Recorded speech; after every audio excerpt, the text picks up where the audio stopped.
ओंकारं बिंदु संयुक्तं नित्यं ध्यायन्ति योगिनः कामदं मोक्षदं चैव ओंकाराय नमो नमः। सरस्वती नमस्तुभ्यं वरदे कामरूपिणी विद्यारम्भं करिष्यामि सिद्धिर्भवतु मे सदा। जिनके ओर में कल कल बहती शुद्ध चेतना की धारा, समतामय सम्यक्त्वमणि से जिनने निज को श्रृंगारा। वचनों के मोती बरसाते अमर रहे चिंतन नागर। मेरे उर में आन विराजो गुरुवर अभिनंदन सागर। गुरुवर अभिनंदन सागर। पंच परमेश्वरी भगवान की, मूल नायक श्री 1008 वृषभनाथ भगवान की, देवपुरी के आश्चर्यकारी चैतन्य चमत्कारी चिंतामणि पार्श्वनाथ भगवान की, चारित्र चक्रवर्ती प्रथम आचार्य गुरुवर्षि शांति सागर जी मुनि महाराज की, परम पूज्य समाधि सम्राट अभीक्ष्ण ज्ञानोपयोगी वात्सल्य मूर्ति मम दीक्षा गुरुवर्य श्रेष्ठम पट्टाचार्य समाधिस्थ आचार्य भगवान अभिनंदन सागर जी मुनि महाराज की, नगर गौरव आचार्य भगवान नारायण सागर जी महाराज की, वर्तमान सप्तम आचार्य श्री अनेकांत सागर जी महाराज की, समाधिस्थ आचार्य श्री निजानंद सागर जी महाराज की, उत्तम आकिंचन्य धर्म की, अहिंसा परमो धर्म की। बोलिए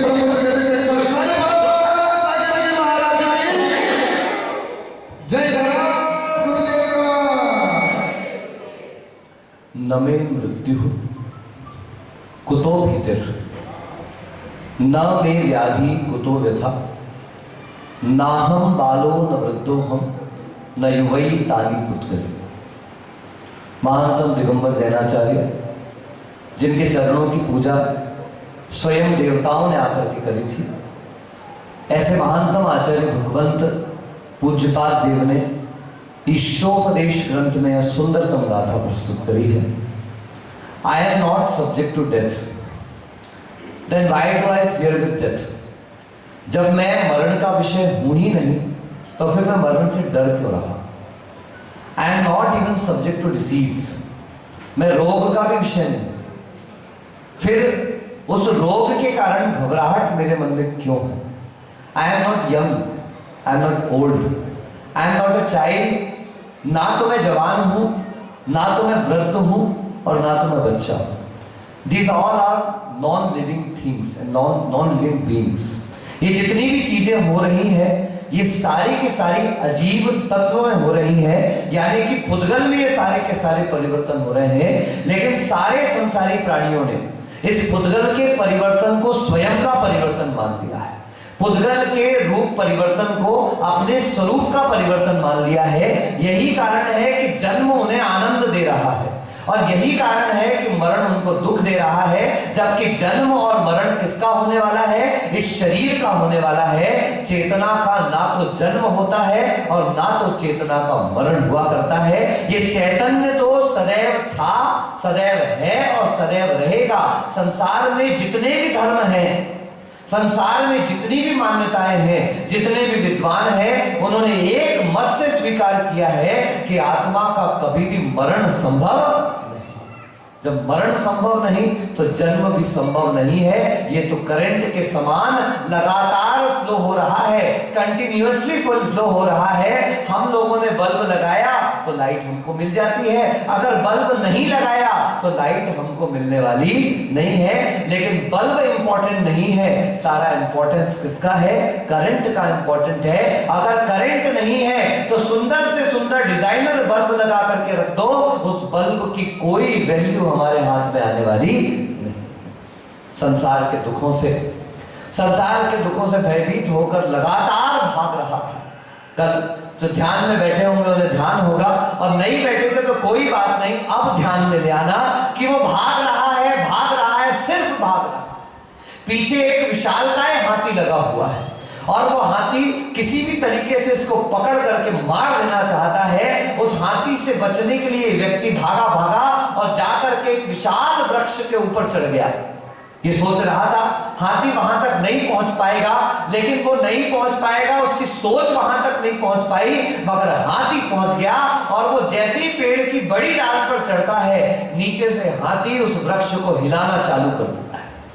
कैसे भी करके तू नीचे गिर जाए और तू मेरे ग्रास बन जाए, मैं तुझे मार करके रहूंगा। हाथी ने ठान कर रखा हुआ था, इसने भी अपने से बचने का पूरा पुरुषार्थ कर रहा था। लगातार जैसे तैसे वृक्ष के ऊंचे से ऊंचे पहुंचने की कोशिश, बड़ी से बड़ी डाल को पकड़ने की कोशिश, लेकिन कब तक प्रयास कर सकता था? ये बड़ा सा हाथी उस पेड़ को लगातार हिला रहा था, और हिलाने के परिणाम स्वरूप उस आदमी का पैर फिसल गया, और पैर फिसल करके जैसे गिरने को हुआ, सौभाग्य से उसके हाथ में 2 डालियां आ गई और वो दोनों डालियों को पकड़ करके खड़ा हो गया और मन में विचार करता है, थैंक गॉड ये डालियां मेरे हाथ में। वो डालियों को पकड़ करके लटका हुआ था और थोड़ी सी खुशी उसको मिली थी कि मरते मरते बच गया। और अचानक नजर पड़ती है नीचे, जब देखता है तो एक बहुत गहरा कुआं है, बहुत गहराई में कुआं है। खुड़निया जी क्या कुआं देखना जाके? अपने यहाँ तो पानी यही पास में था। नरेंद्र भाई तुम्हारे कुएं में तो पानी इतना नीचे है, मुझे लगता है आधा घंटे तो पानी खींचने में लग जाता होगा पूरा का पूरा। लेकिन मजाल है कि इन्होंने मशीन लगाई है। कभी नहीं लगवाना, मशीन लगाना अपने काम के लिए लगाना, लेकिन कभी भी साधु को मशीन लगा करके पानी नहीं देना। अपना पुरुषार्थ, मेरे हाथों से जब पानी आएगा तो उन पानी में जो भाव जाएगा वो साधु की साधना को, साधु की चर्या को और साधु के चारित्र को उठाएगा। और जब तुमने अपने हाथ से पानी भरा होगा तो उस समय पानी देते समय का भाव भी आपके समर्पण का भाव होगा। और ये ले बटन चट और वे ले आया पानी फट। ना चट और फट, पानी का भाव भी ऐसा, देने का भाव भी ऐसा, और पीने वाले के परिणाम भी ऐसे ही हो जाएंगे। वो लटक रहा था, नीचे नजर पड़ी, गहरा कुआं देखकर घबरा गया। और तो और कुआं ही अकेले होता तो कोई बात नहीं थी, कुएं से 4 बड़े बड़े अजगर अपनी जीभ लपलपाते हुए ऊपर तैयार थे। तू टपके और हमारा ग्रास बन जाए, इतने आनंद में सर्प थे, बिल्कुल जहरीले जहरीले बड़े बड़े, आंखों में आंसू आने लगे। अजीब सा दृश्य था। और उसी समय वो देखता है नीचे का दुख देख देख करके जैसे आंखों में आंसू टपक रहे थे, उतने में ऊपर नजर गई। चल चल चल चल कर कर कर कर आवाज आ रही थी। देखते हैं तो ऊपर 2 चूहे खड़े हैं, एक काला चूहा है और एक सफेद चूड़ा। एक बाएं हाथ की डगाल को काट रहा है और एक दाएं हाथ की डाल को काटने में तैयार है। कितनी देर लगेगी? वो मन में सोचता तो मैं खत्म। कि थोड़ी देर के बाद कोशिश भी करी उसने डाल को हिलाकर चूहों को भगाने की, पर चूहे कहां मानने वाले थे, वे डाल को काट रहे हैं। उसी समय एक और दुर्घटना घटती है। यहां हाथी के हिलाने से उस वृक्ष के ऊपर एक मधुमक्खी का बड़ा सा छत्ता लगा हुआ था। अब मुझे बताओ, अगर पेड़ हिलेगा तो क्या होगा गरिमा? छत्ता गिरेगा?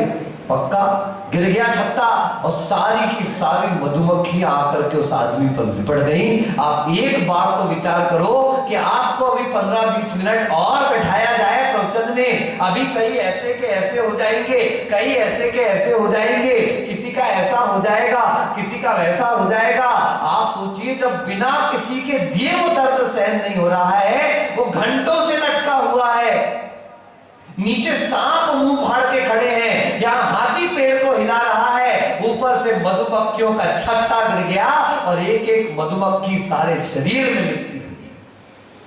इसके बावजूद भी नरेंद्र भाई अचानक नजर पड़ी, उसके चेहरे पे तो मुस्कुराहट है।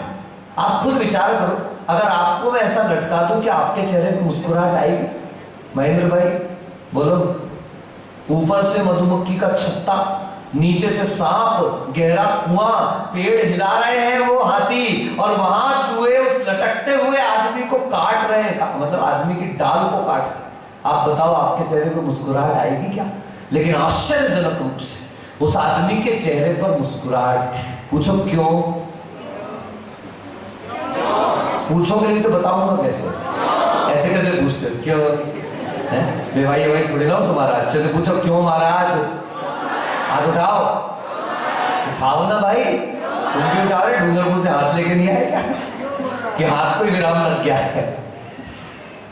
इसलिए भैया वो जो मधुमक्खी का छत्ता ऊपर था ना, उस छत्ते में भरा हुआ था शहद, जो मधुमक्खी ने तैयार किया था अपने थूक से, अपने लार से। वो शहद की एक बूंद कुछ कुछ देर के बाद वहां से टपकती थी।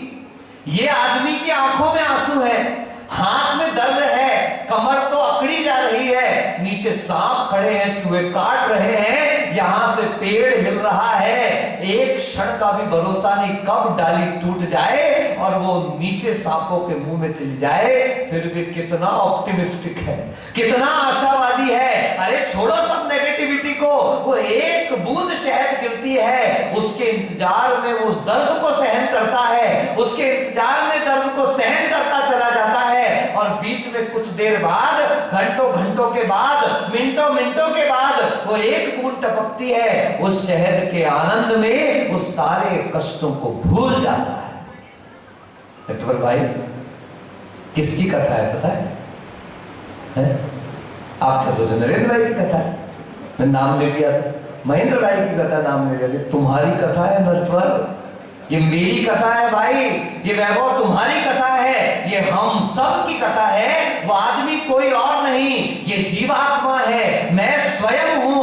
और वो जो पेड़ है वो कोई ऐसा वैसा वृक्ष नहीं बंधुओं, इसे संसार वृक्ष कहा जाता है। जिस संसार वृक्ष में निसंबंध राग द्वेष की कई डालियां, पत्ते, फल लगे हुए हैं, काल रूपी हाथी लगातार उस वृक्ष को गिराने में लगा हुआ है। दिन रात के चूहे उस डाली को काटने में लगे हैं। नरक, तिर्यंच, मनुष्य और देव गति के वो सर्प उस कुएं से मुंह फाड़ कर तैयार है, तो गिर तो सही। और तो और सुनो, जहां कुछ कष्ट और कम पड़ रहे थे, मैंने कल आपसे कहा था, किसी का पति शराबी है, किसी की पत्नी और कलहारी है, किसी के सास ससुर मानने को तैयार नहीं है, किसी का बेटा हुआ तो बेटी की चाहत थी, बेटी नहीं हो पाई, बेटी की चाहत नहीं थी, बेटी हो गई, किसी का कोई दुख, किसी का कोई दुख, किसी का कोई दुख।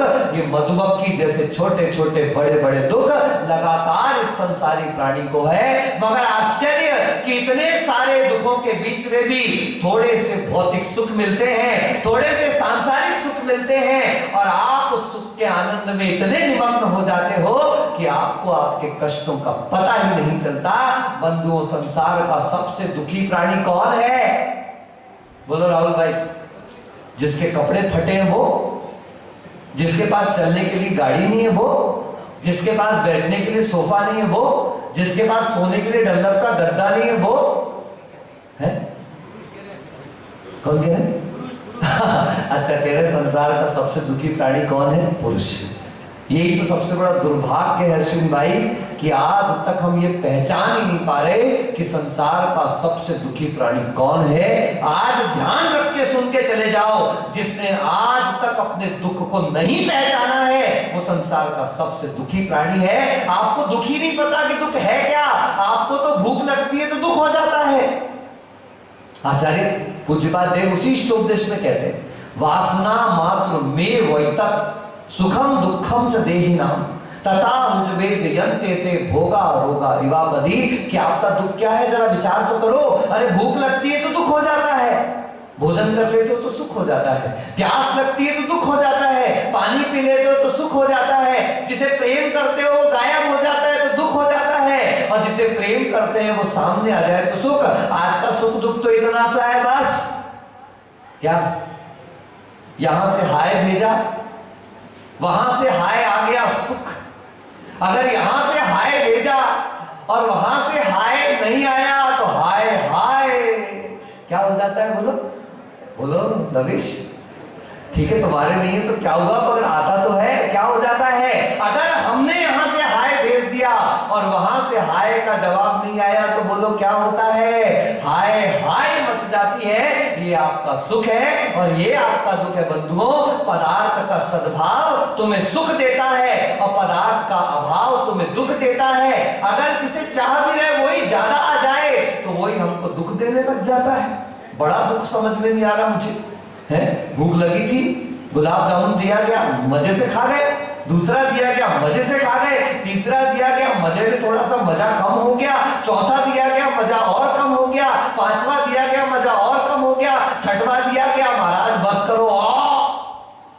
ये क्या हुआ महाराज? 6 रसगुल्ले, 8 रसगुल्ले, 10 रसगुल्ले।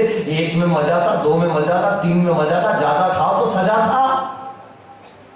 नहीं यार वो तो रसगुल्ला है, चाशनी में डूबा हुआ, बिल्कुल लबालब गवागव, पता ही नहीं चलता, मुंह में रखते हैं। क्यों दमन महाराज थोड़ी तो संकोच करो, नौवा उपास है और आप जब से लगे रसगुल्ला रसगुल्ला रसगुल्ला रसगुल्ला रसगुल्ला। मैं तो इतना बता रहा हूं कि आप खुद विचार करो कि वही गुलाब जामुन जो पहले दूसरे तीसरे ग्लास में आनंद देता है, वही गुलाब जामुन जहर सा लगने लगता है ज्यादा खा लो। ये सत्य है कि पदार्थ का कोई आनंद नहीं है, सारा का सारा आनंद मेरी जरूरत मेरी आवश्यकता का है। जैसे ही जरूरत और आवश्यकता पूरी होती है वही पदार्थ हमें कांटे जैसा चुभने लगता है। बंधुओं ये सारा का सारा जरूरत और दृष्टि का फेर है। किसी चिंतक ने बहुत अच्छी बात कही है, at the same time you can rejoice that the thrones have the roses and at the same time you can complain that the roses have the thorns। आप उसी समय शिकायत कर सकते हैं, अरे अरे गुलाब में कांटे कहां से लग गए। आप दुखी हो सकते हैं, गुलाब में कांटे कहां से आ गए। आप परेशान हो सकते हैं, अरे कांटे चुभ रहे हैं। और उसी समय कोई समझदार व्यक्ति होगा वो आनंद मना सकता है, अरे देखो देखो इन कांटों के बीच में इतना सुंदर गुलाब खिला हुआ है। ये सारा का सारा जीवन, सारी सृष्टि, सारा दुख हमारी दृष्टि पे डिपेंडेंट है। अगर मेरी दृष्टि में निर्मलता है, जब लंका गए हनुमान, लंका लाल ही लाल दिखाई दे रही थी, लाल ही लाल लंका। और सीता से कहा माता ये सारी लंका लाल क्यों है? तो सीता कहती है सारी लंका तो शुक्ल शुक्ल है, श्वेत श्वेत है, कहां लाल है हनुमान? हनुमान फिर कहता नहीं देवी ये सारी लंका लाल लाल दिख रही है, मुझे पेड़ भी लाल दिख रहे हैं, मुझे धरती भी लाल दिख रही, मुझे पानी भी लाल दिख रहा है। तब सीता कहती नहीं भैया ये धरती लाल नहीं है, ये पानी लाल नहीं है, ये सब तो शुक्ल है, बिल्कुल सफेद सफेद है। तीसरी बार दासी बैठी सुन रही थी, बोले पागल ना तो ये लाल है ना तो ये सफेद है, ये सारी तुम्हारी दृष्टि का भेद है। क्योंकि हनुमान क्रोध में थे, क्रोध के आवेश में थे, रावण के प्रति वैर भाव था, उसके परिणाम से सब कुछ लाल लाल दिखाई दे रहा था।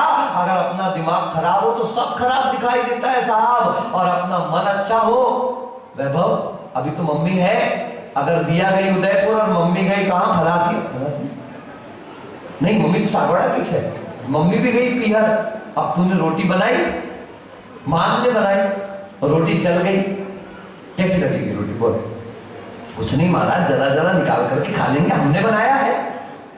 संसारी प्राणी के हाल यही है, दूसरे ने बनाया, नमक कम था, मिर्ची ज्यादा थी, जीरे ज्यादा डाल दिए, हिंगड़ा बहुत कर दिया था यार, इतना तेल डालते हो तुम तो, अरे यार उसमें तो कोई मसाला ही नहीं था। और जब खुद ने बनाया हो तो जलेबी रोटी हो तो आज तो बढ़िया मजा आ गया, आज मैंने खरी खरी रोटी खाई है। कैसी खाई है? बोलो ना, मतलब दूसरा बनाया तो खरी खोटी और अपन ने बनाया तो जलेबी खरी रोटी।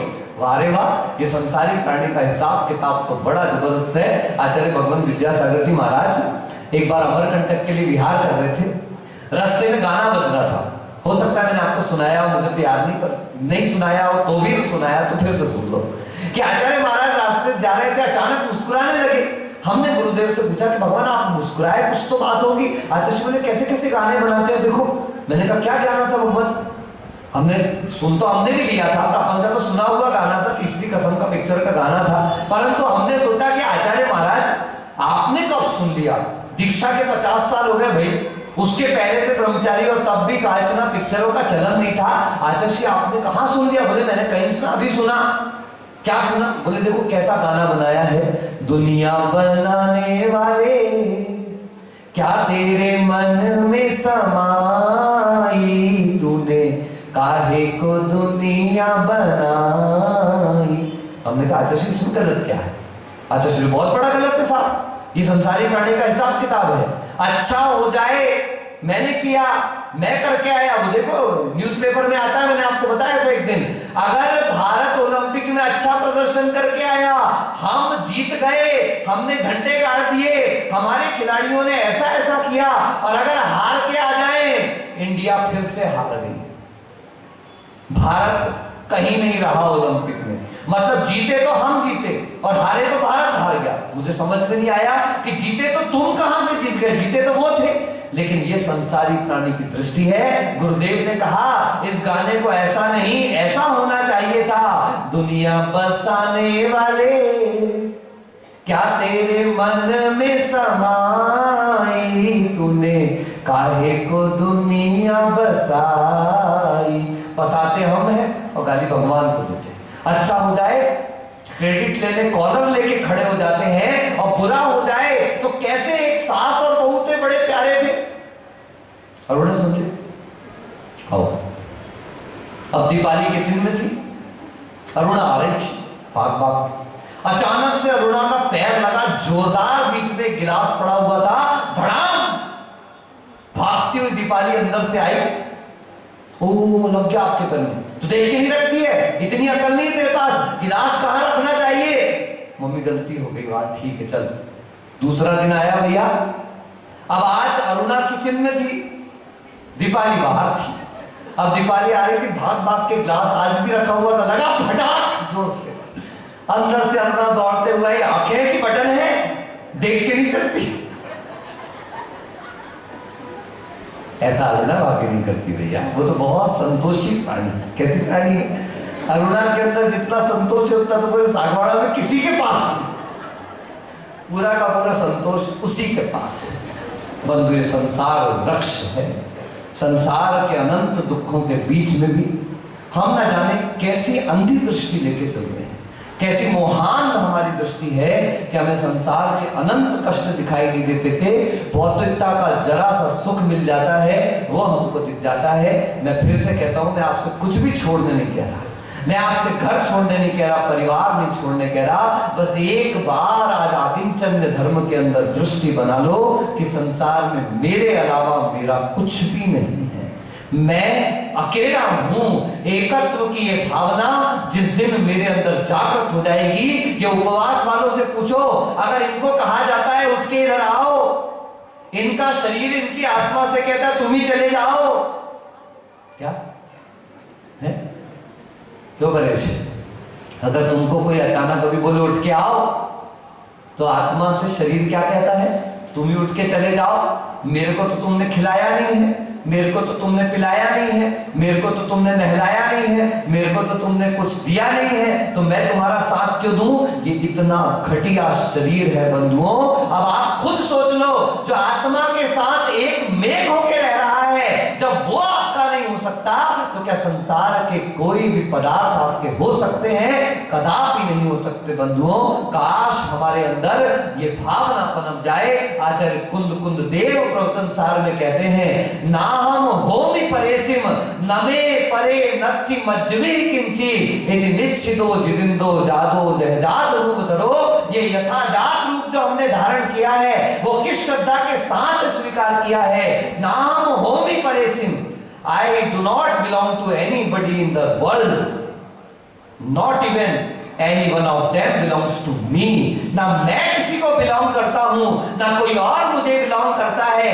ये सब तो व्यवहार है। जब तक आंख खुली है सारे संबंध हैं, और जैसी सम्मिलिते नए नयोर नहीं किंचित अस्ति, जैसी आंखें बंद हुई ये सारा का सारा संसार गया। वो भाई बहन लड़ रहे हैं, ये तकिया मुझे चाहिए, वो तकिया मुझे चाहिए, ये तकिया मुझे चाहिए, वो तकिया मुझे चाहिए, और पता चला सोए क्या हुआ, दोनों एक ही तकिए पे सिर धर के सोए। ये चादर मेरी, वो चादर मेरी, ये चादर मेरी, वो चादर मेरी, और पता चला नींद आ गई तो चादर तो जमीन पे पड़ी, दोनों एक दूसरे के ऊपर हाथ पैर डाल के सोए। जब तक आंख खुली है सारी लड़ाई है, आंख मुंदी लड़ाई खत्म। लेकिन याद रखना, लड़ाई उसी की खत्म होती है जिसने आज जीते जी एकत्व भावना का अनुभव कर लिया है। मैं अकेला हूं, इस भाव की पहचान कर ली है। और जिस व्यक्ति ने पहचान नहीं कर पाया, आप देख लो 10-10 भव तक कमठ का उपसर्ग चलता रहा पार्श्वनाथ भगवान के ऊपर। वो तो पार्श्वनाथ थे जिन्होंने कोई रिएक्शन नहीं दिया, कोई प्रतिकार नहीं दिया। 10 भव में लड़ाई समाप्त हो गई। और हमारे यहाँ तो क्या चल रहा है, Newton third law of motion, for every action there is equal and opposite reaction. उसने कहा कुत्ता, मैं कहूंगा कमीना, वो कहेगा नीच, मैं कहूंगा डैश डैश, वो कहेगा डैश डैश डैश, मैं करूंगा और डैश डैश डैश डैश। वो जितने स्टैंडर्ड की गाली देगा, मैं उससे बड़े स्टैंडर्ड की गाली दूंगा। अरे मुझे याद रखना, उत्तम क्षमा से ब्रह्मचर्य तक के बीच में ये 2 दिन, दूसरा दिन उत्तम मार्दव का दिन, और 9वां दिन उत्तम आकिंचन्य का धर्म। जिसने उस अहंकार को समाप्त नहीं किया, आप ये समझ लेना, उसके अंदर कभी आकिंचन्य धर्म नहीं आ सकता। ये मैं का भी जो भाव है, मेरे गुरुदेव ने जब दीक्षा दी तब आचार्य महाराज ने मंच पर स्पष्ट कह दिया कि बेटा जो कुछ भी हुआ वो तेरे पुण्य से हुआ, तेरी योग्यता से हुआ, तेरे अंदर ये गुणवत्ता थी, इस कारण तूने दीक्षा को धारण किया। तो तुरंत मेरे साथी मुनिराज कहते, नहीं भगवान, ये हमारे गुण से नहीं हुआ, ये हमारी योग्यता से नहीं हुआ। अगर मेरे अंदर योग्यता होती तो कब की दीक्षा ले लेता। ये तो आपकी कृपा का प्रसाद था जो आज आपके हाथों से मेरी दीक्षा हुई। ये उत्तम गुरु और उत्तम शिष्य, गुरु कहता है तेरे कारण हुआ और शिष्य कहता है आपके कारण हुआ। और पापी गुरु और शिष्य क्या कहते हैं, कौन तेरे को पूछता था, है कहीं तो तेरे को कोई पूछ नहीं रहा था, कोई बुला नहीं रहा था, मैंने तुझे दीक्षा दी। और शिष्य कहता है मैं आया तब तक तो अकेले घूम रहे थे, कोई नहीं था तुम्हारे पास दीक्षा लेने वाला, मैंने ली तो तुम्हारे यहाँ दीक्षा हुई।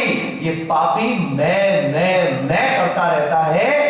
और जो निरहंकारी होता है, विनम्र होता है, अकिंचन्य भाव को ध्यान रखता है। आकिंचन्य शब्द का अर्थ है किंचितम अपि न मम, संसार में कुछ भी मेरा नहीं है, ऐसी भावना।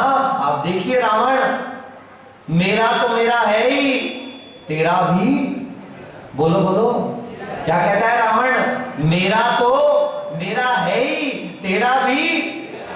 कृष्ण कहते हैं सुन, तेरा तेरा है, मेरा, बोलो ना, कृष्ण कहते हैं तेरा तेरा है और मेरा मेरा है। और क्या नाम था उनका, मैं भूल ही गया, महावीर, राम कहते हैं सुन, तेरा तो तेरा है ही, ले मेरा भी तेरा है। फिर महावीर आके खड़े होते हैं, बोले सुनो तो, तुमने अपनी अपनी सारी बात कर ली। रावण ने कह दिया मेरा तो मेरा, तेरा भी, बोलते जाओ भाई, मेरा तो मेरा है, तेरा भी मेरा है। कृष्ण ने कहा ऐसा ऐसा मत करो, तेरा तेरा है और मेरा। तो राम कहते नहीं भाई, ले तेरा तो तेरा है, मेरा भी तेरा है। महावीर कहते चुप रहे, सुन मेरी बात पूरी, अभी पूरी बात नहीं करी तुमने, अभी अब सुन लो ध्यान से। ना तेरा है ना मेरा है, ये दुनिया एक रैन बसेरा है बंधुओं, पुनः याद रखना। आंख बंद हुई और संसार के सारे संबंध गए। इसलिए अहो अकिंचन क्या है मेरा इस जग में, देखो मैं तो अकिंचन हूं, संसार से एक सुई भी लेके नहीं जाने वाला। क्या शीतल, ये जो पिन फंसाई है वो भी छूट जाएगी, बड़ी भी डिजाइन वाली चाहिए। कैसी वाली चाहिए? मैंने कहा सिंपल वाली लगा लो। बोले नहीं महाराज, ऊपर डिजाइन दिखना चाहिए ना महाराज, आप कुछ भी यहाँ से लेकर के जाने वाले नहीं है। कितने ही इकट्ठा कर लो, कितने ही भर लो, चाहे आप हो और चाहे मैं हूं, ये सब यही धरा का, इस धरा पर सब धरा रह जाएगा। बीतने वाली घड़ी को कौन लौटा पाएगा? इसलिए उसके पहले कि मेरी अस्थियां कोई बटोरे, एक बार अपनी आस्था को बटोर लेना कि मैं, मेरे अलावा और कुछ नहीं। लेकिन वो अहंकार नहीं होना चाहिए, वो अहम नहीं होना चाहिए, वो इस बात का स्वीकार होना चाहिए कि सृष्टि के कण कण स्वतंत्र है, किसी अन्य कण पर मेरा कोई अधिकार नहीं है। अगर ये भावना जागृत हो जाए तो 10 लक्षण पर मन सार्थक हो जाए। इन्हीं भावनाओं के साथ कि जो हमने भावना भाई है वो सारी सार्थक हो। बोले गुरुवर आचार्य अभिनंदन सागर जुमनी महाराज की। जैसे आपको नरेंद्र भाई तो व्यस्त थे, निकल गए हैं, उन्होंने आपको जैसी सूचना दी है, जैसे जैसे पालकी निकलती थी